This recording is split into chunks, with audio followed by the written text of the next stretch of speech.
എന്നുള്ളത് അവരുടെ ജീവിതത്തിന്റെ സൂക്ഷ്മതയാണ്.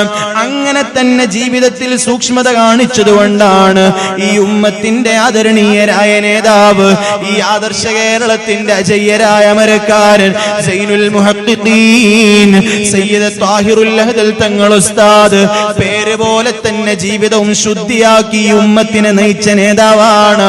അവരുടെ സൂക്ഷ്മതയാണ് അവരെ ഈ നിലക്കും ഇന്നും അവർ നിയന്ത്രിച്ചുകൊണ്ടിരിക്കുന്നത്. കേട്ടല്ലോ നിങ്ങൾ അവരുടെ ജീവിത ചരിത്രം. മുഹിമ്മാത്തിന്റെ തുടക്ക കാലഘട്ടത്തില് മഹാനായ തങ്ങൾ ഉസ്താദിന്റെ വീട് മുഹിമ്മാത്തിന്റെ തൊട്ടടുത്തായിരുന്നുവല്ലോ. എന്നെക്കാളും കൂടുതൽ അനുഭവിച്ചത് നിങ്ങളാണല്ലോ. ആ തങ്ങൾ ഉസ്താദിന്റെ യതീംഖാനയിലേക്ക് ഒരു ചെറുപ്പക്കാരൻ മാംസം കൊണ്ടുവന്നപ്പോ ആ തങ്ങളോട് പറയാൻ വേണ്ടി വീട്ടിലേക്ക് പോയതാണ്, ഞാൻ യതീമക്കൾക്ക് ഇറച്ചി കൊണ്ടുവന്നിട്ടുണ്ട്, അതുകൊണ്ട് അതിന്റെ കറി തങ്ങൾക്കും എത്തുമല്ലോ. ആ മാംസം കൊണ്ടുണ്ടാക്കിയ ഭക്ഷണം തങ്ങളെ വീട്ടിലേക്കും എത്തുമല്ലോ എന്ന് പറഞ്ഞ ഉടനെ തന്നെ താഹിറായി ജീവിച്ച മഹാമനീഷി ചിന്തിക്കുന്നു, പടച്ച റബ്ബേ, ഇങ്ങനെയാണോ ജനങ്ങൾ തെറ്റിദ്ധരിച്ചിട്ടുള്ളത്?